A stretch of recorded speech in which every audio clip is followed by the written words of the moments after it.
And welcome to Roadside Notes. I'm Christopher, the Route 66 Chaplain, and these are readings from the Faith and Good Courage Journal found at faithandgoodcourage.com. These are stories for and from the road, a little grace for the miles ahead, and reminders that hope still travel with us. This from my February 19th, 2026 entry, The Coffee That Changed Nothing and Everything. Grateful heart giving is not something we usually talk about in diners like the one I found in Barstow. It was an early morning, the kind where the sun looks half awake and, well, the desert hasn't really decided if it wants to be hot or merciful. The diner sat off the highway like it had been there longer than the road itself. Fake wood paneling. It had cracked vinyl booths, the quiet hum of a refrigerator that sounded older than me. It was the kind of place where time doesn't hurry, even if everyone else does. The waitress refilled my cup without asking, like a grateful heart giving. That small gesture, the quiet kind, felt like being handed a bit of steadiness. No words, no checking if I wanted it, just that soft thud of a carafe and a look that said, "You're fine, settle in."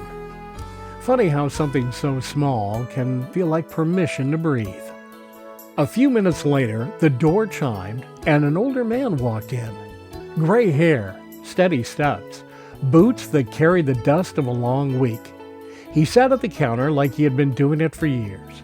When the waitress asked what he wanted, he held up a single tea bag and said, "Just hot water, sweetheart." But he said it gently, not out of entitlement, but out of survival with dignity still intact. And she didn't even blink, didn't upsell, didn't judge. She just nodded and brought him a larger mug than he'd even asked for. A small kindness from someone who probably makes 20 of them a day, but has no idea how many land in the right hearts at the right time. Then came a young man, early 20s, shoulders tight like life hadn't been cutting him any slack lately. He paused inside the door, scanning the room, scanning the menu, and doing that silent math people do when their wallet isn't their friend.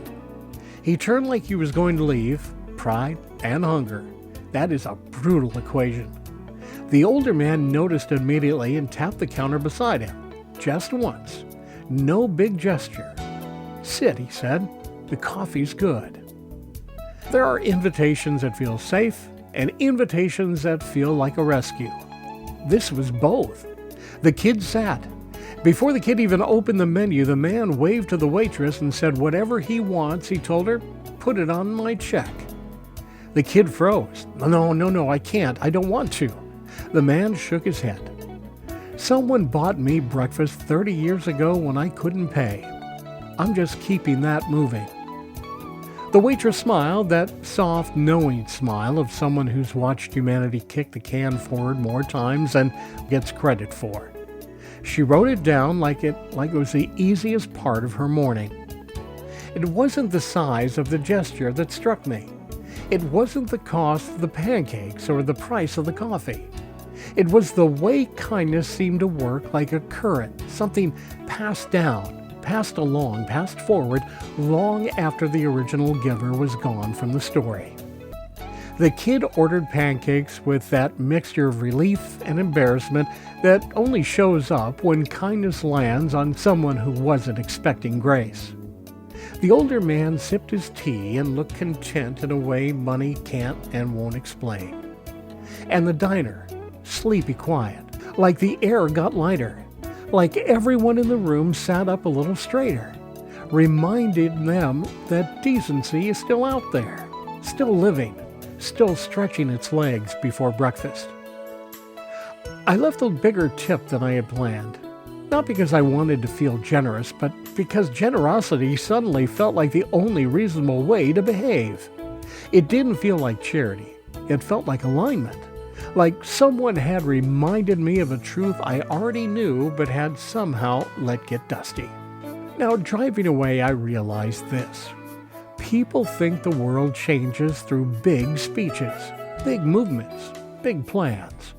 But half the time it changes when someone quietly passes along what was once quietly given to them. No fireworks, no announcements, Just everyday generosity disguised as ordinary moments. Kindness rarely starts with us, but it absolutely continues because of us. In my roadside reflection, there are days when we are the ones needing a hand. Then there are the days that we're the ones meant to offer it. Remember that the road doesn't ask us to be perfect, just willing. A grateful heart turns the ordinary moments into turning points, small choices into lifelines, and strangers into reminders that goodness is still on the move. And when we choose to keep goodness traveling, we become part of something much bigger than the moment we're standing in. Travel well, my friends. Have faith and good courage.